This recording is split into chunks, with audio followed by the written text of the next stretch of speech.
All right, guys, so just like that, the first week of architecture school is over.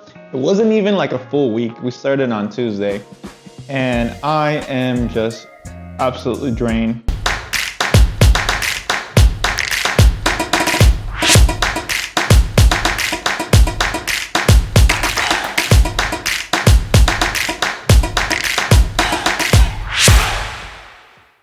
So, welcome to my channel. Obviously, this is the first video out, so go ahead and like this video. Definitely subscribe to my channel. Actually, yeah, do me a big favor. That's like a very important thing in this journey. Subscribe to my channel and all the other stuff that you're supposed to do with that. I'm supposed to even tell you to make comments, but we'll figure out good content during the week for that. So here's the deal. Every Friday, I'm gonna make these videos to kind of update you guys. So this Friday is all about what are we doing, what are the projects, what do we have to get done. So here we go. Just finished doing my to-do list. I love my to-do list because I just feel like when you have so much that you have to get accomplished, it's all like inside of you, but the moment you can like write it out and visualize it, it just becomes a little bit more manageable. It's like it goes from like within you and that stress that builds up to outside of you. I'm learning a new software called Fusion, in which first assignment is to kind of like create a box. But by the way, this is the outside of my office. One of the coolest places to kind of like hang out. When I said like I like to read a book, this is the spot where I come to. But anyways, yeah, it's a box. It's a simple assignment, but for my actual studio, what's due Monday, I have to build what we call a working model, which is not even the actual model. It's the context of where the building is gonna sit. So like we have to do like the site, the surroundings. Our place is in Venice, so it's gonna be pretty easy. Water, building, straightforward. So I can show you guys that. However, I did discover that this summer I went to Colorado and I haven't posted the actual footage of how beautiful Colorado is. Feels so long ago, but yeah. So in the meantime, enjoy these highlights from Colorado.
We're back at Elyon Studio and we have to build a model. So this is how it goes.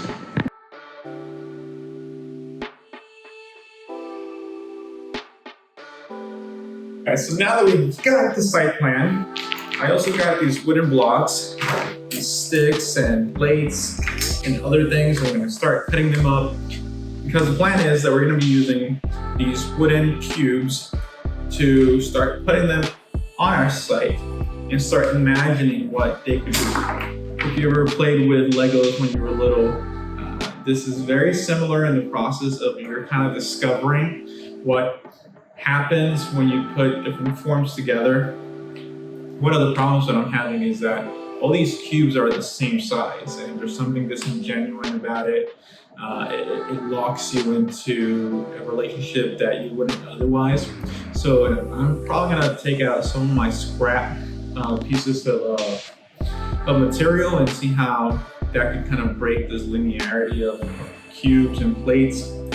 But that's the process. Now what we need to do as part of our requirement is we need to make 6 study models, 6 different iterations. It might be quick, some people are quick, some people are very slow. I like to be very, very slow with this process because I just sometimes struggle with being creative. And then one single model can take you so long because you keep adding to it, you keep detailing it out. But we want to remind ourselves that we want to stay very far from details and we just want to iterate ideas. So the last and final step would be to set up our sun.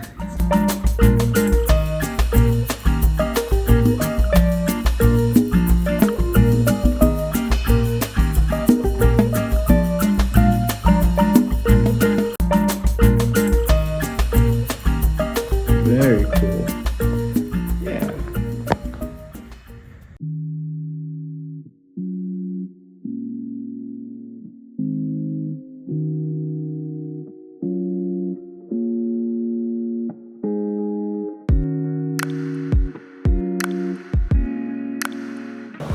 And just like that, we have finished our 6 models. Let me show you guys my kind of progress. So remember, I started by using all of my scrap materials from my previous projects as the starting point, and then I was using a lot of wooden blocks. So my first model was this one.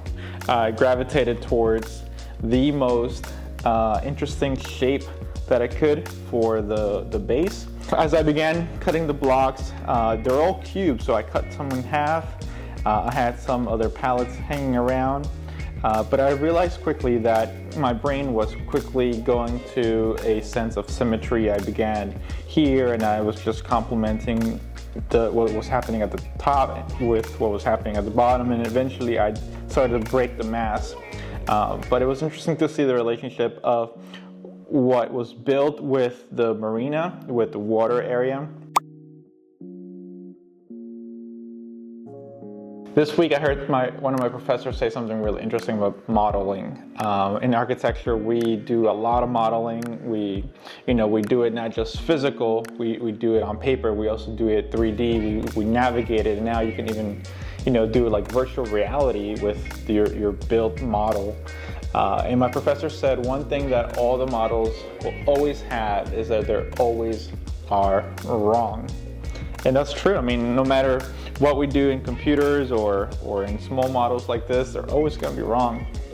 For my second model, again, I tried to begin with the most interesting shape, and there was this base here that had a particular cutout here and a sliver, and it was interesting to think of how the water could go from obviously the surrounding and then penetrate, and you can almost like sculpt how the water would be within the building.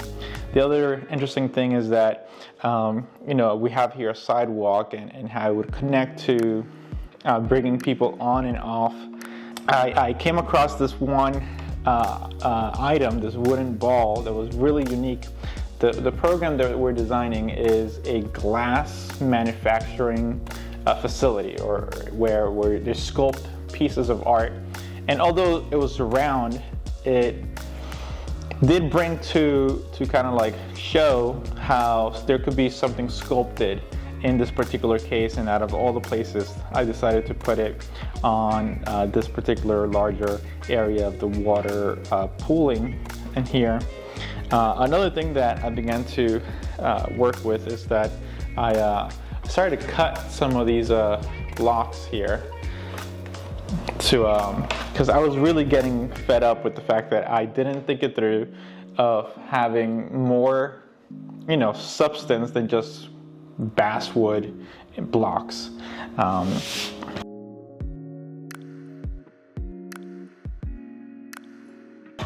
But the whole point of making models in architecture is that there is this relationship, this dialogue that happens between you and your brain and your ideas with what the actual results are, and you're negotiating design in a lot of ways, and I really do enjoy that. From there, I decided, you know what do I have hanging around that keeps me away from all these cubes? And I came across these triangles here, and I decided to build on the idea from my previous one. Remember the little ball and say have something sculpted? The other thought that I was navigating in my mind was like, all right, so this is Venice, and in Venice you circulate most often with a gondola or a boat. So why not have the water be part of your arrival and how you get to the destination of this glass shop?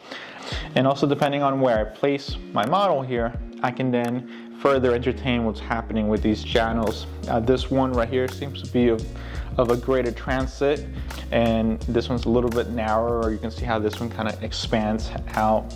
But one thing that I was helpless to was to think in regards to a program. I mean, for me, these two blocks represented kind of like the heart of the hot shops where the glasses were made. I decided to put them on this side. There's a sense of weight, kind of brings us to the bottom. Another thing to note is that the programs or these cubes, they could kind of break that shape by taking on these more intricate, triangular, connections. And one thing about this particular model making experience is that I try to keep everything in relationship with the surrounding buildings.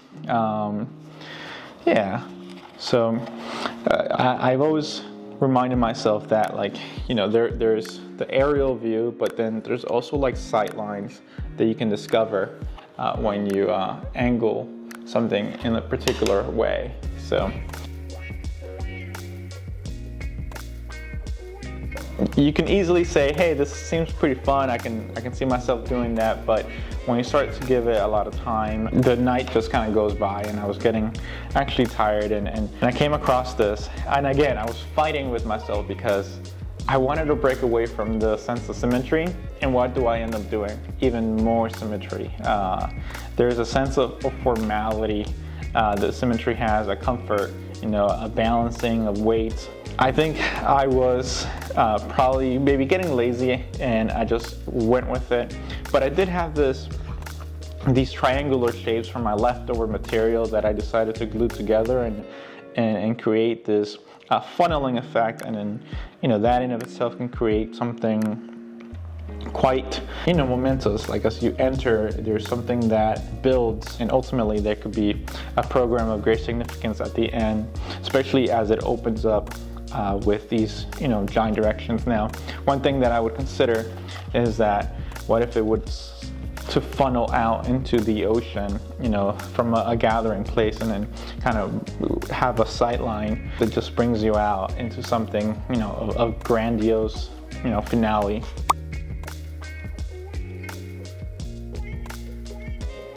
And here is my fifth to last, and I would confess that in this particular case, I wanted to just keep going. Sometimes when you think a lot and you slow down your pace, you experience design at a certain procedural build up. But I was like, you know what? I am just gonna speed up my brain, speed up my design, my hands, my gluing, just put things together. And I came across this, obviously to little effect of something dynamic and again more symmetrical and ordered. So as my cherry on top, I came across these two triangles and was looking for a third one, but I was like, you know what? How would it come in relationship to these plates? And it created this interesting moment there, which from like a human level of perspective, it could be really intriguing to see how it would look, especially if you consider looking from this direction, you're looking at the exterior, but once you're inside, you're looking at this hollow space of, opportunity of what could be there. One thing that did come out of this was this idea of plates and building things on it. It's definitely my other projects, my other models. However, this one kind of like highlights it with bigger plates here, what the possibility of being outdoor and traversing from one program, one section to the other.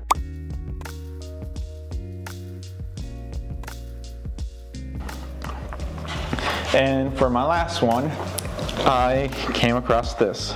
My previous, boards were either white or blue, brown, and I ran out of that material, but I did come across this one. And it was exciting because it took me a while to look at it. I kept focusing on what was going to be built on and not focusing on what the opportunities here were. But it has that beach color, and that made the connection to, well, what if this was something of a marshland? What if it was something where as the tide goes up and down, there could be an opportunity to kind of walk in here, and even if it's a human-made experience of soiling this, putting a ground underneath so that you can manipulate that experience of walking onto the water. And because it was my last one, I just took the plates and I was like, well, you know what, what if they're not just like solid plates you build on? What if they're actually the things that you can design with? Straight forward symmetry line here. But this idea of duality, you have a brother, sister, or a sibling relationship in this space. In relation to this one, there's an equality there. Something that intrigued me was just the continuation of the pedestrian walkway here with the arrival of all the boats and gondolas from this direction. So this was my last one. Keeping up with the idea that I want to make progress with these videos, even if they're not perfect. Progress over perfection. So it would mean a lot to me if you guys could subscribe, like, and even make a comment down at the bottom of something that you thought of my design process, something you thought of my models, an idea, a suggestion, something that you guys noticed that maybe I didn't talk about. The problem about this is that when I stay up late, then I have to negotiate with myself how many hours of sleep I can get in the morning. So right now it is 4:36. 4:36, so we're leaving, headed home. I'll probably be home by 5. If I can fall asleep by like 5:20, I can get up by 10. And maybe that gives me about 5 hours of sleep. Yep, so let's just keep going.